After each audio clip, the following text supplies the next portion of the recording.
Hello, Patriots Americans, Christian brothers and sisters alike. How are you doing? We're 10 days away. Exactly. It is 12 noon on January 10th. He gets sworn in at noon on January 20th. So we're 10 days away. And which reminds me of a post I saw from old buddy number 17 back on February of 2021. He said, watch the last 10 days and watch out for the water.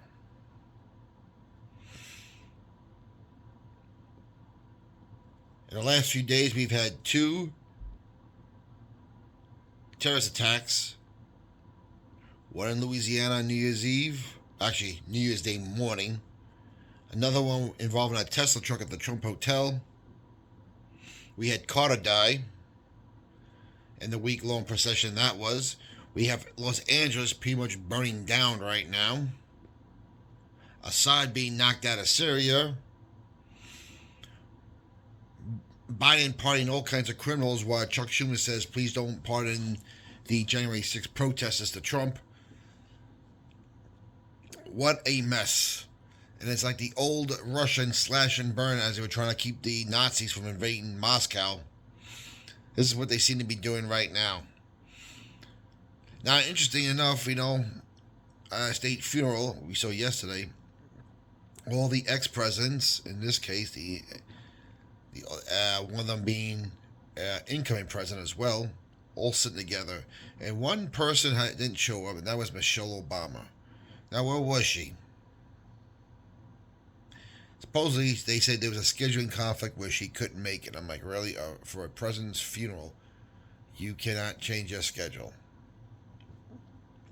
And, of course, the interesting thing was I wanted to see what Donald Trump sitting next to these people was going to be like. We also happened during the 41 funeral when, of course, we all passed some notes to each other and the reactions on both GW's face and his brother Jeb. But yesterday he was laughing up at Obama. And you wonder, what was he saying to Obama? He only 10 days away from making your life real hell. You're going to look pretty good in orange before you get the guillotine. And they're going to start calling you the orange man. Who knows? Well, the other thing I noticed about the Carter funeral yesterday, the media coverage was not nearly as extensive as I thought it would be. I thought they would try to milk this thing to cover up for other stuff, but you also had the LA wildfires out there. But man, as soon as that funeral was done, they showed one station, MSNBC, showed you a little bit of the convoy going to Joint Andrews Air Force Base, and that was it. Now I remember when Reagan died, watching that. I think it was back in 2004. That was a week-long thing of TV coverage. And considering the media hated Reagan, that was pretty amazing. Even years back in, was it 2017 when I think Bush 41 died, the coverage on that one-term president was a lot more than what we saw yesterday with Jimmy Carter. Just my observation. I thought they would show the takeoff of Special Mission 39, which they didn't. And the landing in Georgia, which I don't think they did. Someone correct me if I'm wrong there. But by that time, they were so focused on the wildfires of Los Angeles is that the Carter funeral seemed to be pushed aside. Now, it seems like the mayor of Los Angeles just so happened to be in Africa on vacation while this was all going on. And she somehow made it back to the U.S., not on a commercial flight, but on a private military jet, probably most likely provided by Joe Biden himself. And when asked if she regretted not being there when everything started, she got one of the old. You can find help on the URL website.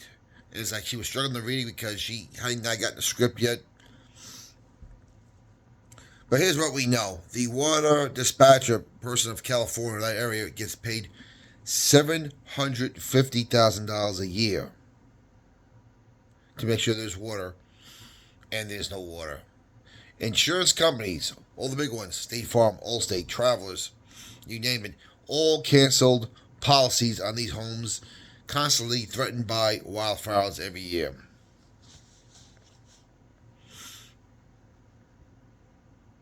Coincidence? I think not, because the same thing happened in Hawaii. Now, what are they trying to do here? And you can't help but think that with the Olympics coming in 2028 in Los Angeles, that they're trying to pave the way, condemn land, take it, to start the new smart city of Los Angeles. I mean, they tried to do it here in New York under the terms of the old Charlie 19er.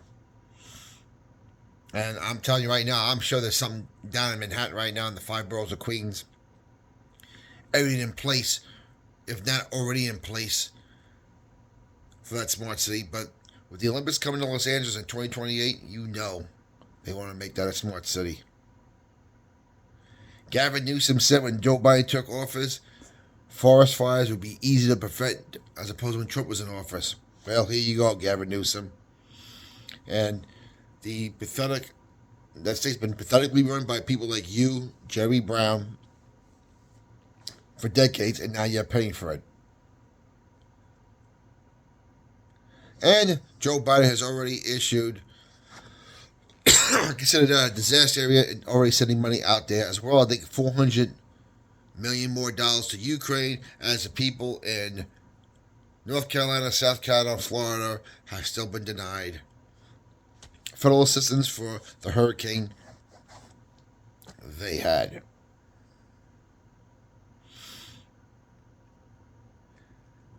And now, as we see that the Monday Night Football game, the playoff game between the Minnesota Vikings and the Los Angeles Rams at SoFi Stadium in Inglewood, has now been moved to Glendale, Arizona, home of the Arizona Cardinals, so the game will be played there. So all year the Rams worked to get in the playoffs, and get that one home field advantage in the playoff game is now being taken away from them. And from all the videos you could see on YouTube, really TikTok, and other places, these fires were not accidental, they are being started. There are several videos out there of people going around starting fires where there are no power lines whatsoever. A palm tree, fire starting a palm tree where there's nothing around, there's no fire around, just starting like that out of nowhere. Things shooting out of the sky, starting fires. Illegal immigrants starting fires. Are they trying to get as many federal funds as they can and launder that out before Trump comes in office? One can only think so. Are they just trying to just create so much chaos that they keep Trump busy when he does get into office? Meanwhile, you got Kim Jong-un in North Korea,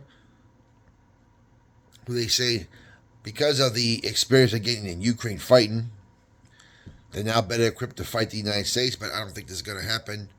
The last time Kim Jong-un went head-to-head with Donald Trump said, "We will light you on fire," to put it nicely. And he ended up ending the world's longest ceasefire, shook hands with Kim Jong-un at the DMZ, crossed over the border, crossed back on the South Korea border. So what are they trying to do here? So much going on. It is chaotic, and that's exactly what they want. As people like Hillary Clinton, George Soros, and a bunch of other clowns are getting the Medal of Freedom, I think it was the other day at the White House. Oh, my goodness. So there it is in a nutshell. Comments down below, what's your opinion like to know? Keep the country in prayer. Keep Donald Trump and J.D. Vance in prayer. Folks, we're going to have a pretty tumultuous first 6 months here, at least. Be prepared. Keep your head in the swivel. I would avoid any public big gatherings anywhere. Go ask the people down in New Orleans on New Year's Eve. Go ask the people in front of the Trump Hotel in Las Vegas. This is only the beginning. Anyway, God bless you. We'll talk to you later.